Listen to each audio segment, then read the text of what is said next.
Shalom Bapak Ibu Saudara, puji Tuhan. Hari ini boleh menikmati hari baru yang diberikan Tuhan. Untuk mengawali hari ini, saya akan membacakan kitab Bilangan sesuai dengan bacaan kita. Bilangan 35 ayat 9 sampai dengan ayat yang ke-12 yang berbunyi demikian. Tuhan berfirman kepada Musa, berbicaralah kepada orang Israel dan katakanlah kepada mereka, apabila kamu menyeberangi sungai Yordan ke tanah Kanaan, maka haruslah kamu memilih beberapa kota yang menjadi kota-kota perlindungan bagimu, supaya orang pembunuh yang telah membunuh seorang dengan tidak sengaja dapat melarikan diri ke sana.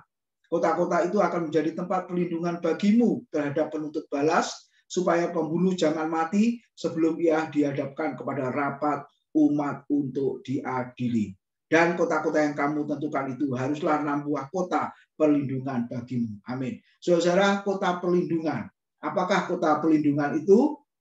Firman Tuhan mengatakan kota atau tempat yang sangat aman. Di mana dikisahkan kalau ada seorang yang melakukan dosa atau membunuh dengan tidak sengaja, ketika orang itu lari ke dalam kota perlindungan, maka penuntut balas tidak akan menuntutnya. Saudara-saudara, apakah ada dosa yang tidak disengaja?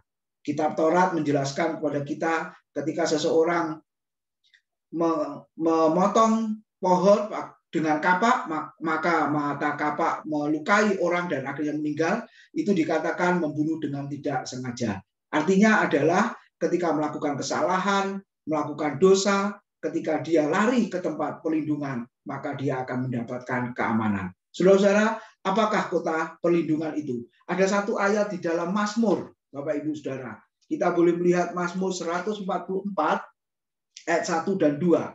Di situ dikatakan, terpujilah Tuhan, gunung batuku, yang mengajar tanganku untuk bertempur dan jari-jariku untuk berperang, yang menjadi tempat perlindunganku dan kubu pertahananku, kota bentengku dan penyelamatku, perisaiku dan tempat aku berlindung, yang menundukkan bangsa-bangsa ke bawah kuasaku. Jadi apakah tempat perlindungan? Siapakah kota perlindungan? Saudara-saudara, Tuhan Allah yang kita sembah, yang kita percayai di dalam Tuhan Yesus Kristus digambarkan sebagai kota perlindungan, saudara-saudara, gunung batu keselamatan, tempat yang sangat aman.